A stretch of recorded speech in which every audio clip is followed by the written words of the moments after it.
I'm Eric Barnes with the Daily Memphian, and welcome to The Sidebar, a weekly show on the community, arts, culture, and more. Today we're talking with Alicia George, the co-executive director of Indie Memphis Film Festival. So stay with us for a conversation with Alicia. Did I say that right? Is it Indie Memphis, or are you co-executive director of the Indie Memphis Film Festival? Am I saying it right? Yes, you are. That's okay, it. Indie Memphis. So Indie Memphis does... People know the film festival, but we're going to talk through that. What else does Indie Memphis do, if anything? Actually, it's a weird question. Yeah, no, for years and years, we've had lots of different programs. Youth Festival, youth workshops, the Black Creators Forum, Shoot and Splice. There's been many different outreach and programs throughout the years. But as Indie Memphis took a pause last year and there were, financial issues, all the program is still on pause, and we really just need to focus on the festival right now because that's what we've always been. And then next year, really look at bringing back, most, if not all, of the programming. Yeah. Okay. Well, that's good to know. Okay. So let's talk about the film festival. So it took a pause, and we'll talk about some of that stuff later. But it's back. Give us the dates, the quick snapshot, and we'll walk through the details. So something new. We're moving downtown. We're going to take over kind of the South Main District. Everything will happen at Powerhouse all the way up to the Halloran. And then in between, we'll activate all the restaurants and businesses that we can and have some opening parties at Central Station. And I love that idea. By the way. When I read that, I just thought, and Natalie Van Gundy's nodding, I thought, oh, yeah, of course. That's great. I love that area. Thank and I you. love Me too. That's just a great walkable notion of, it is truly a festival. Not that there's anything wrong with the old location or something, but this is great. Yeah, thank you. I actually worked on this RFP. There was a consideration for Sundance to come to Memphis because they were looking for a new home. And I think we were in the top 10, possibilities. And I worked with that. I worked on that with the chamber. And it was kind of the same layout where everything was from Powerhouse all the way down to the Cannon Center, basically, and activating everything from National Civil Rights, the Halloran, the new museum, everything. Of course, they went a different direction, but that really made a blueprint on me. And then talking to some, other filmmakers, it just felt like all the good festivals happened on a main street and downtown usually. Right. And it just kept, this really good community, feeling for the event. Right. So. And say the dates if you did. Oh, sorry. No, November 6th through the 8th. Yeah. So what can people expect? So, we're going to have an artistic director, which will be announced very soon. Okay. He's going to be basically curating all of the feature films. We're going to take submissions for shorts, documentary shorts, and all of the regional and hometowner submissions. And basically. So is a festival, is it part competition, all competition? Has that changed for this year? It's going to change a little bit where we won't have a competition for the features, okay? And like I said, it will be curated by an artistic director. Okay. The rest of it will be, when we say we'll take submissions, that means there will be awards. So yeah, okay. So there will be awards, yes. There will be awards. Yeah. About how many films? Oh, gosh. We're looking at about 25 features. I think there will be probably somewhere between, I'd say 15 documentary, 5 to 15, depending on, some will be shorts and some will be, narrative. Full-length documentary. So it just depends. I think a total of everything probably looking at 55 or more films, and this is also a Joey question because he's very focused on programming. Joey Carr is the other co-executive who's been there a long time. So you're in your new role, which again we'll get to in a minute, more focused on fundraising and so on, but also I guess talking to the community, talking to me, that kind of thing. So, but again, we'll get to that stuff. So for film festival, you mentioned some hometown, but it's not meant to be just celebrating Memphis film. No, not at all. Right. In fact, I think that's what makes a good film festival. And Indie Memphis has always been in the top 10 film festivals in the country for many, many years by Movie Maker magazine, Filmmaker, magazine. And that's because we've had such a big reach nationally and even internationally. And we've brought in filmmakers from all over the country and jury from all over the country. And that's what makes it so good and so unique and why we have such a great turnout. So it's an interesting, what makes a good film festival? Community.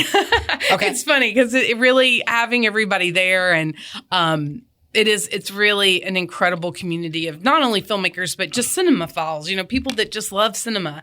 And it really reaches all generations from very young adults and teens all the way through, a much older generation. So I think that bringing in, I feel like in the past, if we haven't been able to bring in filmmakers and jury and had some special artist talks and filmmaker talks, you can see where it just seems like you're going to the movies. So I would say that is what makes it, gotcha. Having the workshops, having all of the, the fun interviews, the question and answers after the film show, and having people here from all over is what really makes it. For the first time ever, I'm going to the Big Ears Festival in Knoxville in March. It's a music fest. And so a friend had told me, hey, there's somebody you want to see who's going to be there. Kind of gave me a heads up. And I was like, a festival? I mean, I can't really go be in a field and like porta potty. I mean, I like the Memphis one now because I can get home, in 30 minutes and shower. But I don't want to go to any of these other places. And they go, no. This is not that kind of festival. They take over downtown Knoxville. They use all the different venues from clubs to, the Orpheum-esque, I can't remember the name of the theaters there. And then there's talks and you can meet the artists, and then there's artists you want to see. And that's a version of what you're talking about. Absolutely. Same exact thing. Yeah. Yes. Mm-hmm. Yeah. For an out-of-town filmmaker or producer, however you say that, what makes a good film festival? Which is maybe different than, the local people, the people putting it on, the people locally who are going to go see these movies and films and so on are what do let me ask it also. What do out of town filmmakers? What makes it good? And without naming names, what makes it bad? Mm-hmm. You said filmmakers, or is it producers? It's actually both. So that's right. It's filmmakers and producers. And so I think for them coming here, it's a great networking. So they're meeting all the other producers and filmmakers as well. It's a huge networking. Then you also can add in like, hey, this distributor I think would be really interested in your film. So it becomes kind of a self-promotional media thing for them as well. And then, the great thing is a lot of times filmmakers come here and like, Memphis looks really cool. They didn't tear down all their old buildings downtown and build a bunch of new stuff. So for the city, it could be a huge, economic impact advantage to have those people coming here and seeing, hey, maybe we want to make a film here. So it's really both sides of it. About how many people will come from out of town? I'm not sure. I think it's about, usually I'd say 150. Yeah. I think is a safe number. Yeah. Mm-hmm. Yeah. Okay. And again, I should remind everyone we're here with Alicia George. She's the relatively new co-executive director of Indie Memphis, which took a year off last year and is back coming in November. Say the dates again. 6th through the 8th. 6th through the 8th. And Joey Carr, who people are real close to this know and have followed, is still there as the other co-executive director. Yes, we brought him back because Joey he knows everything about the festival and logistics of putting it on. So he was my first, we got to get the band back together situation. Yeah. So we did a story, and I mean, people who follow this closely know, and other people don't. And they're just like, there wasn't a film festival last year, right? I'm sure for all of you on the inside, it felt like, oh my gosh, this was a whole lot of spotlight and frustration and so on. Mm-hmm. But you're back and you're fundraising and you're, talking about this great festival that's going to happen in November. Some of it was, obviously just the timing of COVID, right? Yeah. Obviously that killed restaurants, bars. It wasn't just a Memphis thing. Yeah. It was nationally. Whole downtowns took huge hits. The legacy of that, we're coming up on March. So that's 6 years, since we all sort of went into lockdown, which is, because sometimes it feels like, doesn't it feel like 18 months ago? It really does feel like 18. I had a cold recently, and I was in my apartment for approximately one day, and I almost lost my mind. I was like, I'm back. I'm going to making soup. I can't go anywhere. I haven't been outside today. The ice and snow made me feel like that too. Yeah. I remember this. Yeah. Yes. Other people were saying that. I was out of town. I missed all the snow and ice. But so things got rough, took a reboot, and you're coming back. That's right. Yeah, go ahead. So it's hard for me to speak on necessarily what happened because I wasn't there and I'm new. But, it definitely, they took a break. The board, I think Joey resigned and there wasn't a lot of money left, right? And so they were like, let's look at this. They were kind of doing, I think, a little too much programming, and the festival was a huge strain on the organization. Yeah. And you have to kind of be a strong fundraiser to kind of keep this sort of thing going. But I think that, so the board kind of came together. We're looking at options. And during this time, we sort of felt like, well, maybe we need to start a new festival. And some other little festivals started popping up, which to me was an incredible sign of there's still interest. Obviously, everyone's wanting this, and there was so much, so many conversations and so much talk about how do we, revive this. So the board approached me. We joined the board and helped us, try to figure this out instead of starting a new festival. And then it was just like, why don't you just take over as executive director and let's try to get this back going. Yeah. So we brought a bunch of new people on the board that I felt we needed more filmmakers and people involved in film festivals. They didn't really have that. They had a really great board of people that were, involved in the Memphis scene corporately but there weren't a lot of film creatives on the board. And so that felt like it was very much missing, and having some people on the board that work with other film festivals in the country. And so that's how it kind of all came back together, reorganizing the board and then bringing Joey and I back on. Yeah, sure. How long has Indie Memphis been around? Since 94, I believe. Oh, wow. Yeah. So almost, 3 decades. And that was the thing. Like you said, it was devastating for people that work in the industry or that really love film. It was like if we were to lose the Grizzlies, right, for us. So it's like our Olympics, And so, and it really launched my career and many, many other people that work and have worked in film.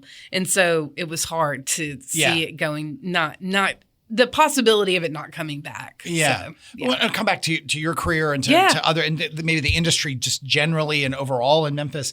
But let me take a moment and remind everyone that we are here with Alicia George. She is the co-executive director of Indie Memphis, along with Joey Carr. I am Eric Barnes, and this is The Sidebar, which airs on WYXR 91.7 every Thursday at 11:30.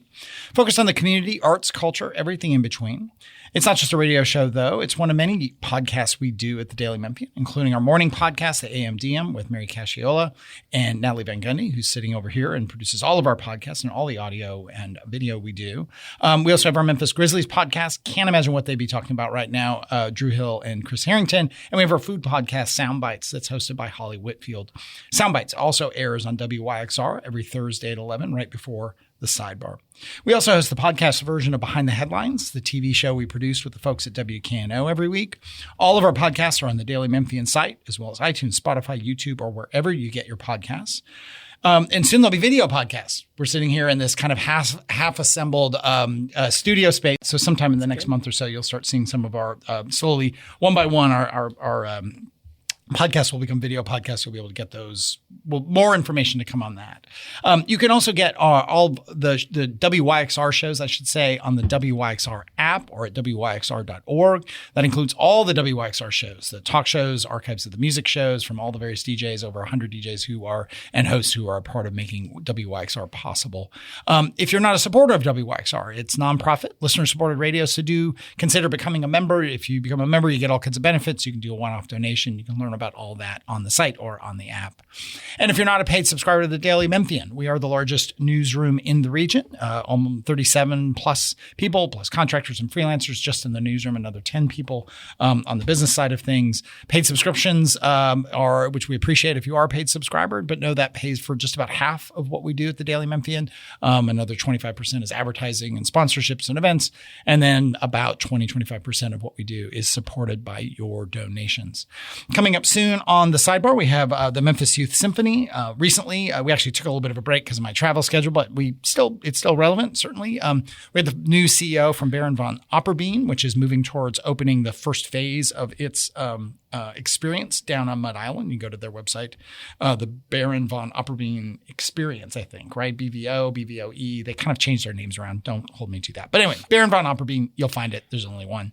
On Behind the Headlines, which I just mentioned, we have coming up soon Jerry Green, who is the interim public defender, chief public defender, also a candidate for governor, and she works on the county mayor staff, and she's a city council person. She's busy big dance card, full dance card. But we look forward to getting Jerry Green on the show soon. We also have Steve Mulroy, the Shelby County District Attorney. That's coming up in a couple of weeks. Recent Behind the Headline shows include Brent Taylor and Mark White talking about all things local education, the takeover of Memphis Shelby County schools, the immigration proposals coming out of the state legislature. That was the most recent show. We also, some weeks ago, had Shante Avant, the head of the county commission, as well as Ramesh Akbari, the head of the Democratic minority leader, up at the state legislature talking about their priorities. You can get all those, again, wherever you get your podcasts or go to the Daily Memphian site. Last bit of housekeeping. Our Women in Business Seminar, our annual Women in Business Seminar, is coming up February 26th at 3:30 at the Botanic Garden. We've got Gina Neely, the TV host, food entrepreneur, wellness coach, all that. Karen Carrier from The Beauty Shop and another roadside attraction and other restaurants in town, as well as Shannon Briggs from Campfire Collective, an ad and PR agency here. That is Women in Business February 26th at 3:30 at the Botanic Garden. You do need a ticket. Go to Eventbrite and search for Daily Memphian, or go to the Daily Memphian site and navigate to seminars, and you'll be able to buy those tickets. But we are still here with Alicia George, the co-executive director of the Indie Memphis Film Festival. Talk about the work you've done in the industry. How'd you end up doing this? So I actually started out in makeup, in the makeup department, working in film. And, it just kind of grew and grew. So basically hanging out at Indie Memphis film festivals and workshops and things, I met a lot of filmmakers, and I just created a lot of relationships. So, and through that, I also, a lot of, a handful of, I'd say, producers and directors would say, "You're really good at this. You should go into producing," as far as just asking for favors and getting people locations. So that's the job description. It's kind of like you're pretty charming, and you're more charming than we are. So would you go get these locations? And that's honestly, it started in makeup, and I started producing. And then I took a little segue and started helping at the Metal Museum. I did a video for them, a nonprofit fundraising video for the new space for the Capitol campaign, for West Hall and Overton Park. And Carissa and I just really hit it off. And she was like, "You're great at fundraising, and you don't even know you're doing it, and you should come work with me." And I really learned everything from her. She's an incredible Carissa Husong, who's the longtime head of the Metal Museum and friend of the show. Almost 20 years there now. And I think she's one of the smartest women in Memphis and one of the best fundraisers. Yeah. And so she and I had been working together for the last several years. I'd say 5 or 6 years we worked together, and I'm on their board now. But I ended up also consulting with a few nonprofits. And with Kim, I think you're friends with Kim. Yeah, of course. Yeah, and so between Kim and Carissa, I've learned so much about, the nonprofit world and fundraising and, philanthropy and all that. And it just grew and grew, and I loved it so much. And I'd still work on some commercial shoots and a few shows here and there, but I really slowed down that side of things only because I was exhausted too. Working on movies is 14-hour days, Yeah. And I just enjoyed it so much. Everyone's like, I could never ask for money. And I think I just get some kind of thrill out of it, even though, there's a lot of disappointment and a lot of no's. Those big successes are kind of amazing. I've also been on the Film Commission. I'm the vice chair of the Film Commission for the past 12 years. So I've always been super involved in what's happening with, filmmakers coming in town, producers, and also just, be in constant talks of how we can get a better state tax incentive for a better, for filmmakers to, drive business here. It's always been in the top of my mind. It's such a huge economic driver. If you look at reports across all the cities in this region, in the arts, the number one economic impact is filmmaking and film festivals over everything else. And so it's time for Memphis to really invest in that. The Film Commission does what? The Film Commission is really a lot of, it's a lot of government red tape and getting permits for people that when they want to shoot in different areas of Memphis, especially if it's a tourist area like Bill Street or, anything downtown really. And so they negotiate with filmmakers coming into town to help find the locations, to help find crew. There's a whole directory. So they're just basically a liaison between productions that are coming to town, what they need from the city as far as permits, insurance, and, attracting. And they're government? It's an actual government agency. It's appointed by the city and the county. Gotcha. Yes. Yeah. And that whole thing about the incentives and, the sort of ebbs and flows of the bigger productions and the smaller and is it, people kind of lose track. Like, you're very close to it. I don't know why I know this, but I do. LA right now, Hollywood is hurting badly. There's no movies to be made. Yeah, because they've gotten behind in the whole incentive game. That's Georgia is still the biggest in the United States, or has it been past and it now? Changes a lot, and that's the problem. And one of the reasons I kind of started working in film, back then there weren't incentives everywhere, and you could stay somewhere like Memphis and work on a lot of movies. Now it's kind of like a carnival. It's just whatever state has the biggest incentive, everybody goes there. I think New Jersey is actually in the lead. Right? They just changed a bunch of laws. They have new incentives, and everybody's going to New Jersey. And that was also to attract a lot of the filmmakers, a lot of the producers and production and studios that were going to Europe and Canada to kind of bring them back in. Canada, people don't, I think the average movie watcher doesn't realize how much stuff is produced in Canada. That's right. That is said to be name your city in the United States, right? 100%. Or town or farm or whatever.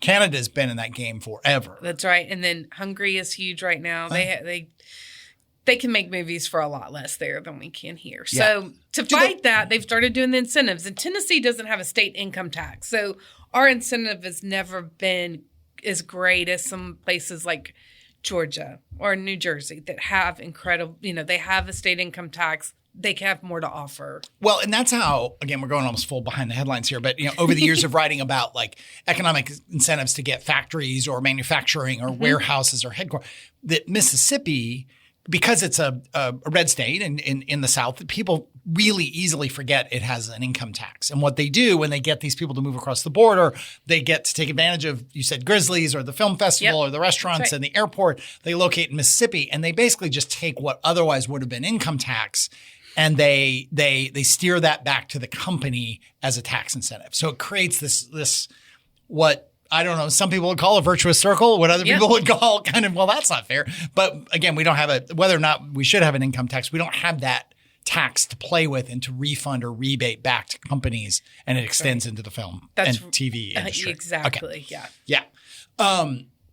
So when you go do you go up to the legislature and lobby for this stuff? Have conversations, or, is that part of your role on the film commission side? On the film commission side, Lynn has definitely gone to the state. Lynn Sittler, the film commissioner. Yeah. And she's gone to the state several times to get funding for some workforce development, workshops and things like that. But I think there is a movement currently happening where we should get a lobbyist and start lobbying for incentives. Yes. Yeah. It's so interesting.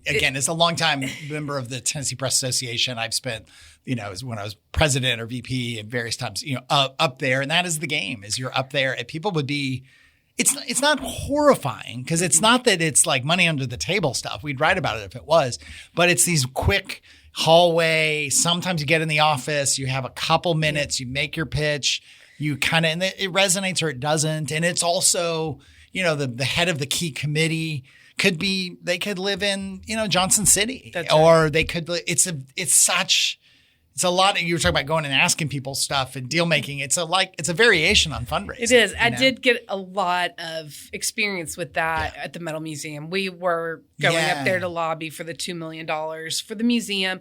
And we were going almost every month or every other month, and doing the whole hallway walks. And it's crazy. But once they get to know you, you get a pretty good chance of getting in their budget. Yeah. So what? And I was making notes. You think we're just because we started by talking about the film festival, but there's, in terms of the work and business of film. What we're broadly speaking about is movies, TV. You mentioned commercials, and then online kind of promotional video and so on, right? Yes. So what else? What did I miss in that mix? In Memphis, as far as that goes? In Memphis. Corporate videos. So we did a lot of corporate when movies aren't being made, that's what most of the crew is working on. So it's usually, International Paper was huge for a long time, making videos here. Of course, FedEx. I mean, the list goes on and on. Yeah. We had Willie Bearden on. I guess we've had him a couple times, but he was on once. And, people know him from his documentaries or his documentaries on WKNO. His daughter is our board president. That's right. Okay. So I saw Bearden. I assume that was in the family.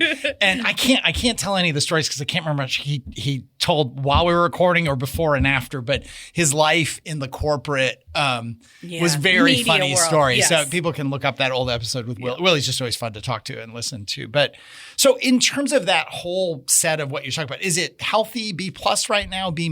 Like what's the health of that industry? Oh, I know. I wouldn't. I would say it's about a C- right now. Okay. Yeah. That's a bummer. Unfortunately. It is what it is. It is. Yeah. But like I said, there are some talks and some local, I'd say private sector people that are like, hey, what's going on? Why are these other states or even cities like Nashville, doing more than we are when what can we do? And I would say there are talks now that the private sector is a little more interested. Before, I don't think anybody was as interested or didn't really understand filmmaking in Memphis or how that could happen and why. I really think once everyone saw these reports from all the other cities in the arts and saying the number one economic impact driver is filmmaking, I think then everyone started to perk up and think, well, why aren't we doing more of that here? Yeah. With just 30 seconds left, again here with Alicia George, the co-executive director of the Indie Memphis Film Festival, which will be November 6th to 8th, and more details will come, I assume, over the spring and summer. You guys line everybody up, and so people should follow you all. And you're on social media and all that, I assume. Sure. Yeah, follow. But I always ask people what your first concert was. You're going to love this. It was supposed to be Cyndi Lauper. I was in 8th grade. She canceled. And the next year I was in 9th grade, I had gotten really into punk rock music. And so Iggy Pop was my first. Oh, that's good. He opened for the Pretenders. That's pretty good. I know. That's the first Iggy Pop. I don't remember an Iggy Pop over all years. Auditorium, North Hall. Yeah. Or maybe Cyndi Lauper. Or a Cyndi Lauper. Yeah. See, I know that. I don't think we've ever had a Cyndi Lauper and still haven't, but you at least had a ticket in hand. And again, being really into punk rock music back then, I'd say suicidal tendencies was maybe even before Iggy Pop, but there were so many good bands coming to the antenna at that time. Yeah. Alicia George, thanks for being here. Thank you. We really appreciate it. That is all the time we have this week. If you missed any of the episodes, you can get the full episode online at WYXR, the Daily Memphian, iTunes, Spotify, YouTube, wherever you get your podcasts. Thanks very much, and we'll see you next week.